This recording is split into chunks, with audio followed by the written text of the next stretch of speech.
Why some stories about money seem to stick in your mind, even when they're not entirely true. Why do we often trust narratives over hard data when making financial decisions? Welcome to Chapter 18 of The Psychology of Money by Morgan Housel, where we explore the fascinating world of beliefs, biases, and the stories that shape our financial choices. In this chapter, you'll discover how powerful narratives can be, sometimes so powerful they cloud judgment and lead us to decisions we think are logical but are really emotionally driven. From the way markets work to personal savings, stories often trump facts. But why is that, and what can we do about it? Stick around to uncover insights into how you can break free from misleading beliefs, avoid financial traps, and make smarter, story-proof decisions. Understanding this could change the way you approach wealth forever. Ready to rethink what you believe about money? Let's dive in. Welcome to Book Summary, where you can unlock the power of books in minutes, not months. Get the key insights, chapter by chapter, and start learning smarter, not harder. Let's begin. Chapter 18 of The Psychology of Money by Morgan Housel dives into the fascinating world of beliefs, biases, and how they shape our financial decisions. This chapter explores the psychology behind why we believe certain things about money, even when those beliefs might not align with reality.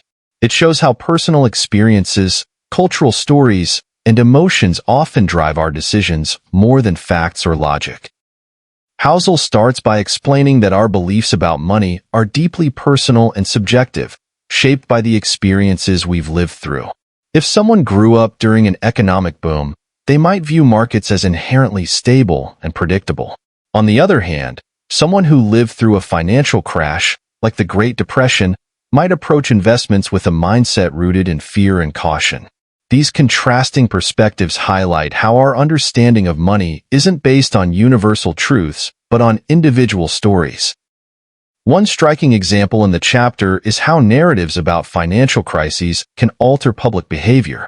After the 2008 global financial meltdown, people were bombarded with stories of greed, corruption, and mismanagement.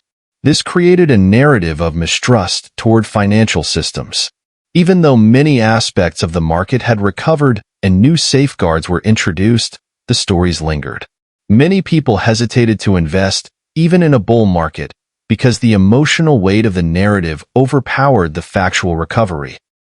Housel argues that humans are naturally drawn to stories because they simplify complex ideas. Numbers and statistics, no matter how accurate, lack the emotional pull of a well-told tale.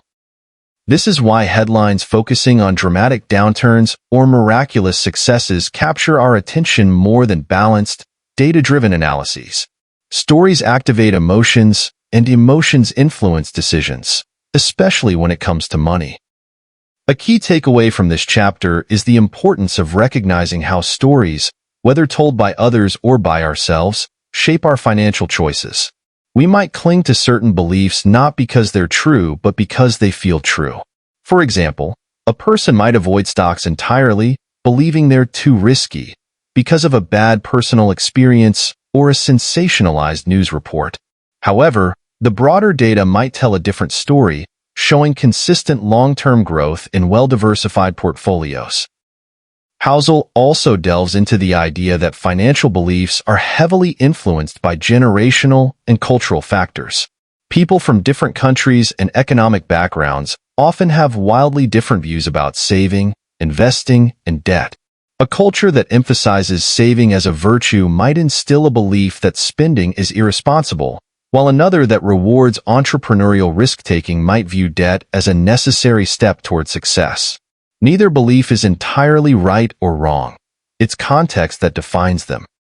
The chapter emphasizes the need for humility when evaluating financial advice or market trends. What works for one person might not work for another, simply because their starting points, experiences, and beliefs are different. For example, Warren Buffett famously credits much of his success to patience and discipline. Yet his strategies might not resonate with someone whose financial goals are entirely different or whose timeline is much shorter. One of the most practical lessons in this chapter is the idea of questioning your own stories. Housel encourages readers to step back and evaluate whether their financial decisions are driven by objective reasoning or emotional narratives. Are you avoiding an investment because you've analyzed its risks, or because someone told you it was a bad idea? Are you saving money because you're preparing for the future, or because you're afraid of repeating a past hardship? By understanding the roots of our beliefs, we can make more informed decisions.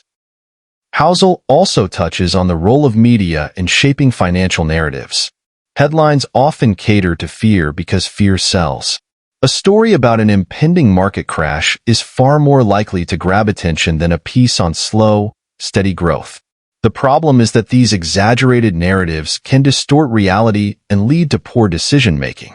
Recognizing this bias in media can help you filter out unnecessary noise and focus on what truly matters.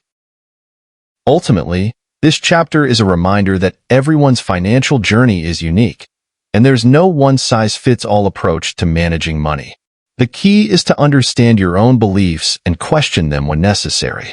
By doing so, you can separate fact from fiction and make choices that align with your goals rather than someone else's story.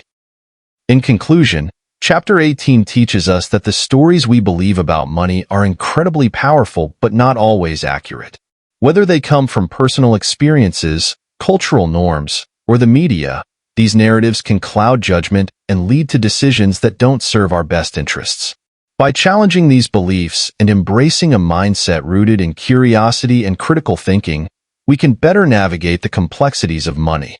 As Housel puts it, the key to financial success isn't just about understanding numbers, it's about understanding yourself. Thank you so much for joining me on this deep dive into Chapter 18 of The Psychology of Money. I hope it gave you fresh perspectives and helped you reflect on the stories shaping your financial beliefs. If you're loving these insights, get ready for Chapter 19. All together now. This is where everything comes full circle, tying together all the lessons we've explored so far. It's packed with practical wisdom that'll help you connect the dots and truly master the psychology of money. So don't stop here. Click on the next video and let's continue this journey together. And if you haven't already, make sure to like this video, share it with someone who'll find it valuable, and subscribe for more transformative content. Your financial growth is just one chapter away. See you in the next video.